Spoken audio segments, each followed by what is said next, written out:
I mean, it's never been a democracy. This is all rubbish. You know, the British never introduced any semblance of democracy in Hong Kong. The difficulty is not just a colonial style economy, but a colonial style administration.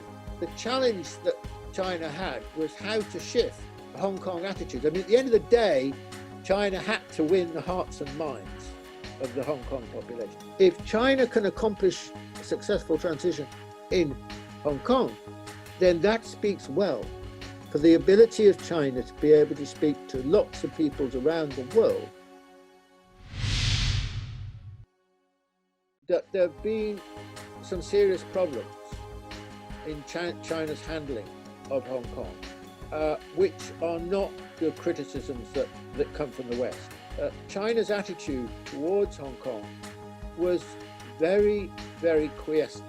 It wanted to prove to the West and also to the Hong Kong population that it would be a good guardian of Hong Kong. I lived in Hong Kong from 1998 to 2001. I only ever saw one Chinese flag. Difficulty was the Chinese position was underestimate and underemphasize one country and overemphasize two systems.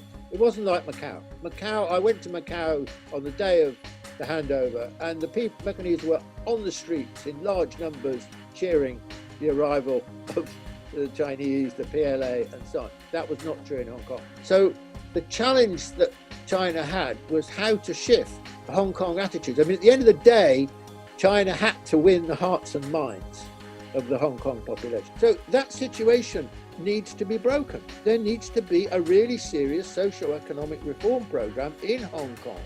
Look, I recognise that the situation was so out of hand that they had to introduce the national security legislation. So the big question is, can they win over the population? And I think they can if they have a really serious reform program. 155 years of British colonial rule, and that has had, you know, a profound effect on the Hong Kong population.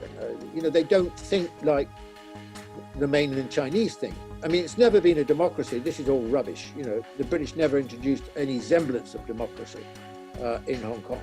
You know, they had a relatively successful, you know, economy, free media, rights to demonstrate, all that. And I think that, and this has shaped the way the Hong Kong Chinese think.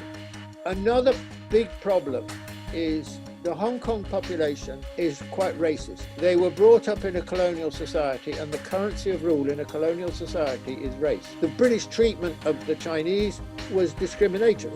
You know, those kind of attitudes were acquired by the Hong Kong Chinese towards those who they regard as lower down in the pecking order. The attitude of the Hong Kong Chinese towards the mainlanders was disgusting.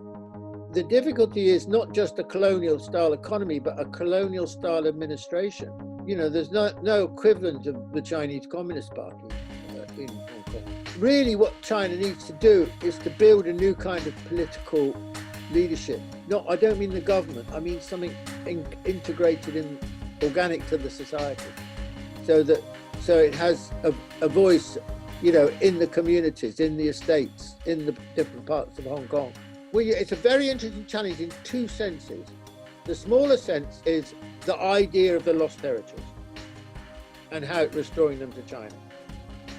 But the bigger challenge, can China successfully transform and offer a kind of new kind of perspective for a place which is Chinese, but does not come in any contemporary sense from the Chinese tradition. So this is a big challenge, because if China can accomplish a successful transition in Hong Kong, then that speaks well for the ability of China to be able to speak to lots of peoples around the world.